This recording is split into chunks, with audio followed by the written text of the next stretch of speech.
I zdravo narode i dobrodošli na video. I našli će biti top 10 američkih serija, tako da podijelit ću sa vama neke serije koje su meni omiljene i koje sam gledala u zadnje vreme i jednostavno preporučit ću vam ih. Tako da bit će malo naučne fantastike, kao, nije baš naučna fantastika, ali kao horor na taj fazon. Biće nekih komedija, tako da vidjet ćete da vam ne pričam, tako da ako sam malo gleda, ne zamirite mi, bukvalno lik sam stres doživjela danas od 4 popodne do sad vezano za moju porodicu i za mog deku i neko sam sad onako došla sebi da mogu da snimim video, tako da hajde da krenemo.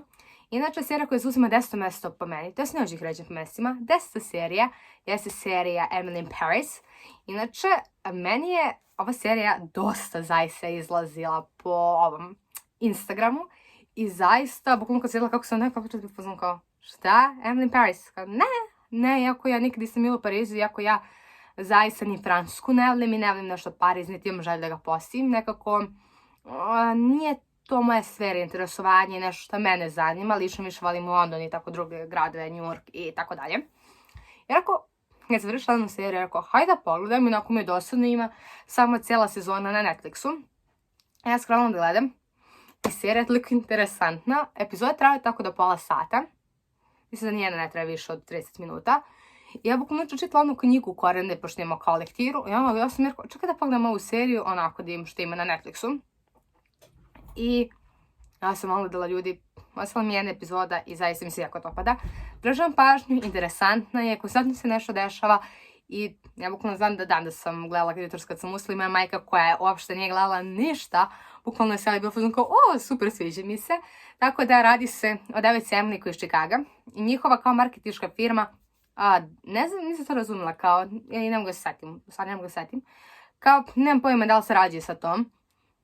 I pošto njena šefica Emily je trebala da ide, pošto zna francuski sve, ne znam kako se ona zove zaista, ona je ostala trudna i ne može da ide na godinu dana i zato je otišla Emily i bukvalno tamo dolazi totalno drugačiji život na godinu dana, rastaje se sa momkom, jako su već ne znam koliko godina zajedno i ona opet Pariz, grad ljubavi, sve drugačije. Imamo kako se Evropljani ponašaju odnosno na Amerikanci, koliko su drugačiji i zaista nisam znala da su toliko i sami Francuzi različiti od nas samih i nekako sam baš bila u šoku za neke stvari. Tako da je zaista interesantno. On tamo ne prihvata Amerikanka, ne govori francuski. I najzabavniji deo zaljubi se u Gabriela koja je njen komšija, ali gledajte, nećemo otkrivam dalje, ali moj vam je lični predlog. Sljedeća serija jeste Bridgerton. Inače, u prošlom videu gdje sam komentarisala seriju Teen Wolf, nisam znala da vam kažem tačan naziv, sam imala no matter. Tako da serija zove Bridgerton i bukvalno serija je rađena po romanu, ne mogu se sjetim koja je spisteljica, i jednostavno smešano u 19. veku, to je s početkom, ja mislim, možda malo kasnije, znači smešano u 19. veku. I tu imamo porodice, Fredington i Bridgerton, gde jednostavno došla je sezona balova i kada devke trebaju da se udaju, to su kao debitankinje i tada su godinama za udaju i imamo Daphne, koja je bukvalno meni je bila u početku nije baš bila ni lepa, ne prosto kao nothing special, ali jednostavno i ti imamo Vojvodu ili ti Juhov Hastings, Vojvodu od Hastingsa i imamo, on zove Simon, on je Daphne i onda se to poznaju i on zbog zaključka tate ocu, ne želim da se venčani, nima decu, poznaje nju, rađuju se neke varnice, a dodatno se tu javlja Lady Whittemore, koja piše trači, bukvalno belodanje sve što se dešava, bukvalno u seriji, šta se sve dešava tračevi, ko šta radi ovo i sad treba se povući tih tračeva da se pogodi koja je Lady Whittemore, tako da gledajte. Ima neke tačne podatke vezano za istoriju, na primjer za kraljicu, ali zaista napravili su da bude malo savremenija, tako da, ne znam, ima 8 epizoda na Netflixu i treba po sat vremena i ne znam, mi su tako bile interesantne i čula sam nam proleće izlazi druga sezona, tako da I can't wait. Sljedeća serija jeste Dynasty. Inače, ne znam koliko ste vi fanovi Dinastije i svega, ali ja zaista Dinastiju obožavam i ja bukvalno mami i tati kad sam rekla, su kao stara dinastija, kao, zbog, kao what? I ja sam počela gledam pre par godina, prvo mi se nije svidjela, onda mi se zaista svidjela. Imate Les Gilles, mislim se tako izgovara, ili Les Gilles, nisam baš sigurna. Koja gleda Victorious, mislim da će da zna. I jednostavno ona glumi tu Helen Carrington koja je onako bogata, bad bitch i tako dalje. Tako da, neću pričam život bogatih ljudi koji posluju cijelu Atlantu i koji se to bare za prevlast. Zašto ne bare za prevlast, ali ima dosta intriga, tako da. Gledajte, ako želite mogu da vam komentarišem tu seriju, da kažem neko svoje mišljenje. Iako to planiram da uradim za Emily in Paris i Bridgerton. Tako da. Sljedeća serija, tu su bile 3, da. Serija koja zauzima 6. mjesto po meni je, 6. serija, u pitanju je serija Reign ili ti serija Vladavina i bukvalno meni ta serija je toliko omiljena i serija je toliko fantastična da to nije normalno. Nije skroz istorijski tačna. Tako da ako voli istorijske serije, a ja sam tip koji zaista voli, bila smo kao ok, jako mi se dopada. Ja sam gledala pre 2 godine i nikako opet da odgledam, ali definitivno ću to uraditi zašto zaista jako puno volim. Da, pre 3 godine sam gledala, pardon. Ne znam kako mi se rekla pre 4 ili možda više. Ne znam, niko ne mogu se prešla da je sad 2021. Tako da zanimljivo to. Tako da i zaista sam serijom oduševljena. Radi se o princezi Mariji, kraljicu Škotske, koja jednostavno treba da suda za francuskog kralja Francisa, o njenom životu, šta sve događa i tu se spominje Elizabeta II, tako da... Elizabeta I. Koji sam ja... Znači, nebitno. Sljedeća serija jeste serija Riviera. Inače, serija Riviera, ne znam, ko voli onako klasičan kao krimi priče, dopašćemo se. Meni se prvenstveno nije dopala. I onda, ne znam, pošto smo uzeli kao jedan paket, kao pa imamo pandita serija, ja sam kao hvatila kao, ajde, što da ne. I zaista radi se o Georgini. Mislim da 3. sezona sad treba da izađe ako nije izašla, zaista. Ja sam, bukvalno oslo mi je par epizoda 2. sezone, tako da, čekam. Završim i čekam 3. Tako da, neko sam baš stala, zato što škola je počela i to i onda sam stala po Netflixu, tako da, nebitno. I radi se o Georgini koja ideta za Konstantina Kliosa, koji rade slike, kao, bavi se, kao, niko on je art dealer, kao, kupuje za bogate ljude. Nije to, ne znam, kako, ajde kažem kao art dealer. Tako da ako ne znam, to je osoba koja kupuje stvari, umetničke stvari i preprodaje. Mada kupuje za te bogate, tako da rećemo tako, nebitno.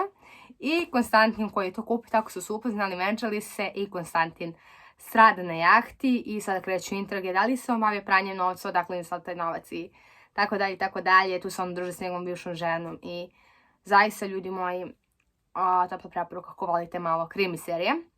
Sljedeća serija, mislim da je već nebitno. Ja nastavljam. Serija Euforija. Serija Euforija, da. Vidjela sam da dosta njih, to jest bar mojim prijateljima nekim s kojim sam ja pričala, serija se uopšte ne dopada. Meni serija dopada zašto pokazuje sada realno odrastanje tinejdžera u Americi, a što je neminovno da će se desiti ovdje jer jednostavno vremena se menjaju, život postaje sve užurbaniji, govori se o drogi, o alkoholu, seksu i moj vam prijedlog da gledaju uglavnom osobe koji su starije, tako imaju 16-17 godina, za mlađe zaista nije, tako da je to topla preporuka i radi se o devici Rue. Čekam 2. sezonu, trebala da izađeš prošle godine, jer sam ja gledala 2019. I bukvalno čekam i vidjela sam da će izaći tek 2021. Tako sam bila kao, ne, kao, mnogo što se čekam. I to je moj isti savjet za seriju Bridgerton, tako da gledate ako ima 16-17 godina, baš mi iskreno i nije za mlađe zbog nekih scena. Tako da tu se govori devici Rue koja je jednostavno počela da se drogira o njenom putu u samom tom kao svetu tinejdžera. Tako da, sljedeća serija jeste The Originals. Mislim da svi znamo ovu seriju i da smo bukvalno kao... Bukvalno to je jedan od klasika, kao The Vampire Diaries, Teen Wolf. I zaista me serija sviđa, serija je super, a to govori se o proletnim vampirima, njihovom povratku u New Orleans i saznamo da Klaus čeka dete sa Hailey, tako da topla isto preporuka, mada Mislim da realno ne postoji osoba koja ovu seriju nije gledala, tako da, kao, šta da se radi. Sljedeća serija koju ću vam isto preporučiti da odgledate jeste The Tudors. Isto ko voli istorijske serije, ova serija je, ljudi moji, ne fantastična, nego fenomenalna.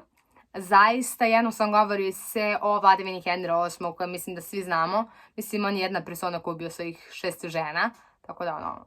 I jednostavno, i fantastičan Jonathan Rhys-Meyers koji glumi i zaista serija je fantastično urađena, fantastični su glumci i tu sam zavoljela Anne Boleyn. Mislim, onako, zaista, tu sam zavoljela njen lik i jednostavno nju kao istorijsku ličnost. Sljedeća serija jeste serija za koju sam vjerovatno očekivala, The Medici, zbog bukvalno Daniela Sharmana.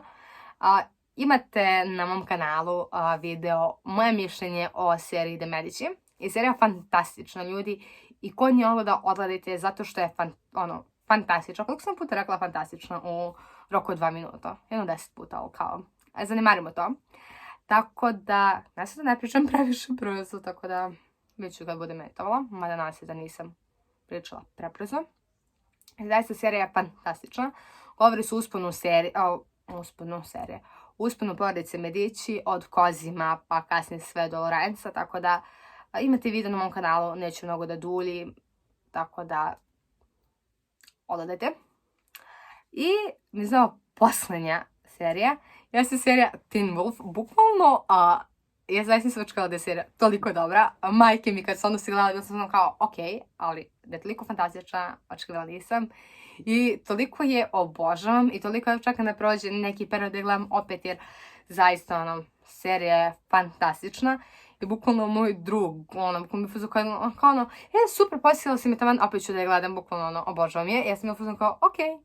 Tako da, meni se jako dopada, govori se o, znači ako malo čuno pričam, sjegla mi unos, tako da zanemarite jednostavno šta ću veoma sa zimogrožljiva osoba i bukvalno na plus 20 se prehladim, tako da, šta da se radi. I ne znam, bukvalno radi se o Scottu kojeg gleda Peter test kao alfa i posle Mukodlak i jednostavno njihovi nevaljama koji se dešavaju u Beacon Hillsu, tako da tu imamo i Stylesa i Ladyu i Alison koja ja požavam i tako mi je žao što je nas radila, ali sam spojlovala ovo. Mislim da ste većina vas gledali, tako da nebitno. I ljudi moji, to je bilo to nas za sve video dopao. Ako jeste, ne zaboravite da ga lajkujete, da se subscribe-ite na moj kanal i da pritisnete zvonce za notifikaciju. Što bi rekla sad moja ruža, niko te ništa ne razume, tako da. Da se subscribe-ite na moj kanal i da pritisnete zvonce za notifikaciju. Maja, tebe niko ne razume šta priča. Moj Instagram će biti ovdje. Fantastično. Tako da, ljudi moji, i inače različujem se da sljedeći video snimim komentarisanje, to je moje mišljenje o seriji Bridgerton i moje mišljenje o seriji Emily in Paris, iako među vremenu gledam još neku seriju. Zašto se razmišljam da večeras počnem gledam seriju kao... majko, samo mi je mozak, nije kao bitan, nego... o nekoj dajci koja je kao werewolf, kao vukodlak i razmišlja kao šta će da uradi. Mada, ne znam, možda budem gledala neku tursku seriju što sam započela na Netflixu, tako da, ne znam, nebitno, naći će se već nešto. Tako da, ljudi moji, to je bilo to i vidimo se u sljedeći petak sa novim videom. Ljubim se puno i vidimo se.